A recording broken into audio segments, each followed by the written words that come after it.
Assalamualaikum warahmatullahi wabarakatuh. Anak-anakku yang kucintai, kali ini kita akan membahas pelajaran berikutnya, yaitu pelajaran cara kebudayaan Islam mengenai kerajaan Islam yang ada di Sumatera. Kemarin sudah kita pelajari bersama bahwa Islam masuk ke Nusantara yang pertama kali yaitu berada di daerah pesisir. Kemudian dari berada di pesisir inilah artinya mereka membentuk adanya perkampungan atau pemukiman dari para pedagang Islam yang disebut dengan adanya pekojan. Kemudian mereka yang berada di daerah pesisir ini, baik yang berada di Sumatera maupun di Jawa, akhirnya mereka membentuk adanya suatu susunan masyarakat yang dipimpin oleh seorang kepala atau ketua kelompok. Nah, dengan adanya kelompok ini, maka akhirnya mereka membentuk sebuah kerajaan, dan kerajaan yang pertama kali berdiri yaitu kerajaan Samudra Pasai. Kerajaan Samudra Pasai berdiri setelah kerajaan Hindu-Buddha mulai melemah. Jadi akhirnya lahirlah kerajaan Islam yang ada di Nusantara adalah setelah masyarakat Muslim berkembang melalui adanya perkawinan dan perdagangan. Sekarang kita akan bahas pertama yaitu mengenai kerajaan Samudra Pasai. Kerajaan Samudra Pasai adalah kerajaan yang berpusara Islam pertama di Indonesia, yang terletak di Kabupaten Lak Sumawe, Aceh bagian utara, yang berbatasan dengan Selat Melaka. Letak kerajaan Samudra Pasai yaitu sangat strategis karena terletak di jalur perdagangan internasional yang melewati adanya Selat Malaka. Sekarang kita lihat yaitu kehidupan politik. Kerajaan Samudra Pasai didirikan pada tahun 1285 Masehi.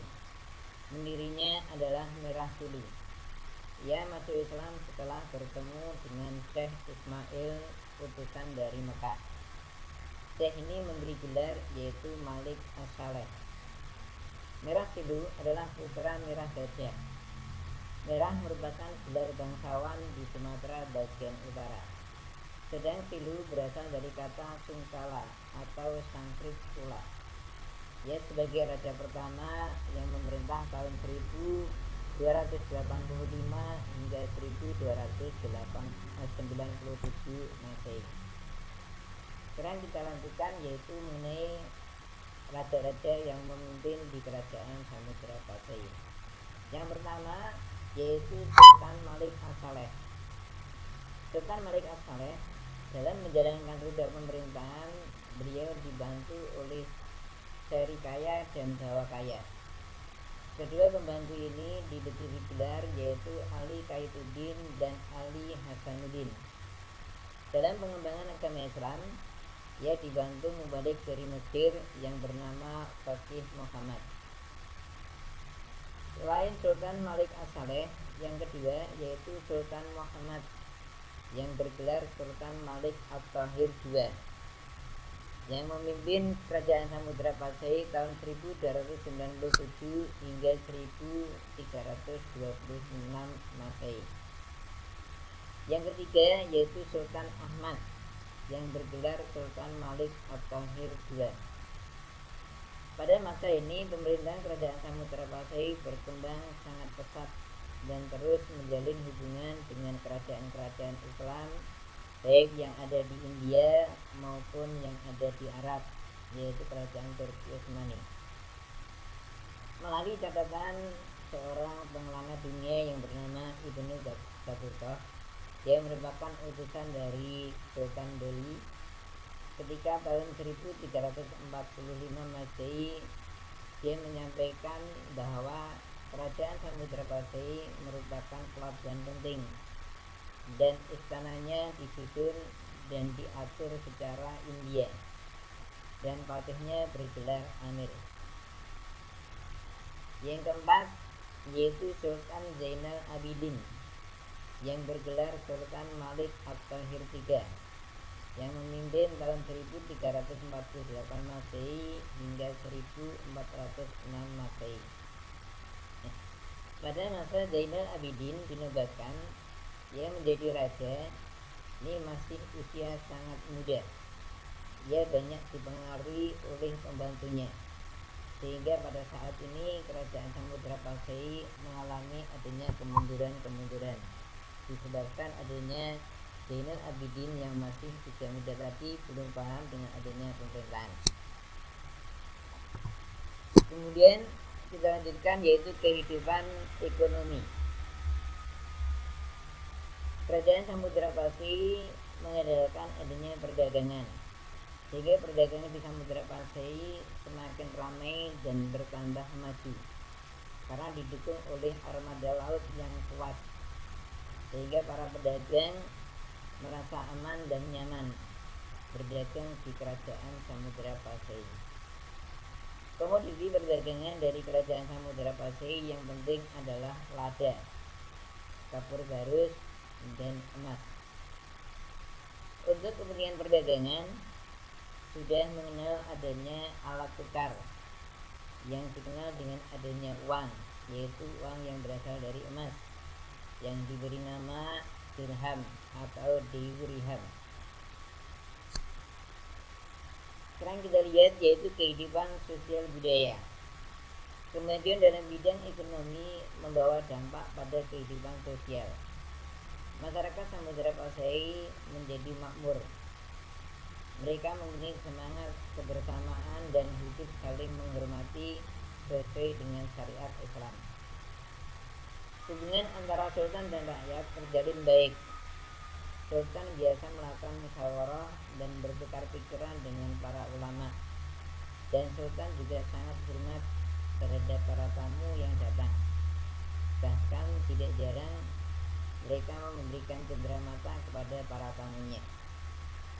Salah satu bukti peninggalan dari kerajaan Samudra Pasai yaitu adanya batu nisan Sultan Malik As-Saleh dan Jirat Putri Pasai yang bercorak di barat. Itulah mengenai kerajaan Islam pertama yang ada di Nusantara yang diberi nama yaitu Kerajaan Samudra Pasai. Selanjutnya kita akan mempelajari kerajaan Islam yang kedua yang berada di daerah Sumatera, yaitu Kerajaan Aceh. Kerajaan Aceh berdiri tahun 1513 Masehi. Pendirinya adalah Sultan Ibrahim yang bergelar Sultan Ali Muhayyad Shah yang memerintah tahun 1513 hingga 1528 Masehi. Pada masa pemerintahnya, kerajaan Aceh mengalami perkembangan yang cukup pesat, yang dikarenakan diantaranya satu, bahwa letak Aceh adalah sangat strategis, yaitu berada di jalur perdagangan internasional, yaitu berada di Selat Malaka. Yang kedua, yaitu direbutnya Malaka oleh Portugis tahun 1511 Masehi, yang menyebabkan para pedagang memindahkan pusat kegiatan perdagangannya yaitu ke Aceh. Kemajuan dalam bidang perdagangan menyebabkan Aceh menjadi suatu kerajaan yang makmur. Komoditas utama dari perdagangan kerajaan Aceh adalah lada putih yang sangat mahal harganya dan sangat diminati oleh para pedagang-pedagang dari luar, khususnya dari Eropa.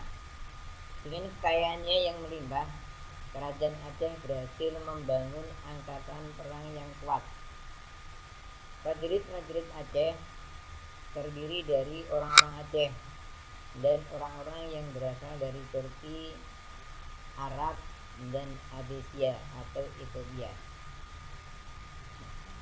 Pada masa Sultan Alauddin Riyad Shah, wilayah Aceh meliputi beberapa daerah di pantai timur dan barat Sumatera, yang pada saat itu wilayah tersebut kaya akan lada dan tambang emasnya. Penaklukan Aceh terhadap daerah-daerah sekitarnya memiliki beberapa tujuan, yaitu yang pertama, bahwa Aceh ingin memperluas wilayah kekuasaan. Jadi setiap negara pasti ingin menguasai wilayah yang lain dalam rangka untuk memperluas wilayah. Yang kedua yaitu memperluas daerah penyebaran agama Islam. Aceh merupakan kerajaan Islam, maka Aceh ingin dakwah Islamiyahnya diperluas, sehingga selain dia ingin memperluas wilayah kekuasaan, Aceh juga ingin daerah-daerah di sekitarnya ini juga masuk ke dalam agama Islam. Selanjutnya, dalam rangka perluasan daerah, Aceh juga memiliki tujuan yaitu dari segi mencari keuntungan atau mencari motif ekonominya, yaitu untuk menguasai perdagangan lada.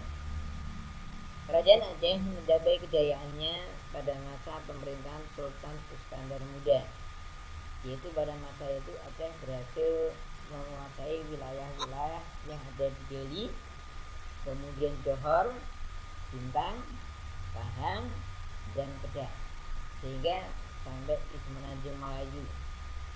Setelah Sultan Iskandar Muda wafat, Aceh mengalami kemunduran.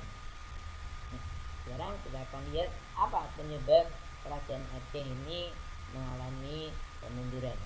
Di antara sebab-sebab kerajaan Aceh mengalami kemunduran atau keruntuhan antara lain, yang pertama bahwa Aceh tidak ada pengganti sultan yang cakap atau yang kuat peninggal daripada Sultan Iskandar Muda. Yang kedua, kekalahan Aceh melawan Portugis di Malaka, yaitu tahun 1628 Masehi. Yang ketiga, adanya persaingan yang tidak sehat antara kaum bangsawan dan kaum ulama. Inilah anak yang sangat dominan sekali bahwa kemunduran itu disebabkan dari adanya jalan sendiri, namanya yaitu adanya persatuan dan kesatuan. Maka benar pepatah mengatakan, bersatu kita teguh, bercerai kita runtuh. Maka mari kita jalin persatuan supaya bangsa kita ini nanti kuat dan akhirnya kita akan bisa mengalami kejayaan sebagaimana masa-masa dahulu. Yang keempat yaitu akibat pertahanan yang lemah, maka bangsa Eropa berhasil terus mendesak dan menggeser perdagangan Aceh sehingga perekonomiannya semakin lama semakin melemah. Kemudian penyebab yang terakhir yaitu karena daerah-daerah yang jauh dari pemerintah pusat ini mulai melepaskan diri dari pemerintahan kerajaan Aceh. Itulah mana sebenarnya sebagai penyebab mundurnya, runtuhnya kerajaan Aceh yang mengakibatkan kerajaan Aceh mengalami kemunduran atau keruntuhan. Itu adanya dua kerajaan Islam yang ada di Pulau Sumatera, yaitu kerajaan Samudra Pasai dan kerajaan Aceh Darussalam. Sekian anak-anak, jangan lupa untuk belajar yang rajin, jaga kesehatan dengan langkah memakai masker ketika kita keluar dari rumah, kemudian sering mencuci tangan dengan sabun dan jaga jarak dan hindari kerumunan. Dan tak lupa saya ingatkan kita harus rajin sholat 5 waktu, jangan sampai sholat kita tinggalkan, karena dengan sholat kita bisa berdoa kepada Allah sehingga akhirnya kita bisa mohon kepada Allah. Mudah-mudahan pandemi COVID-19 ini akan cepat berlalu, akhirnya kita bisa akan masuk sekolah kembali, kita akan bisa bertemu kembali, akhirnya kita akan bisa belajar bersama lagi. Sekian, assalamualaikum warahmatullahi wabarakatuh.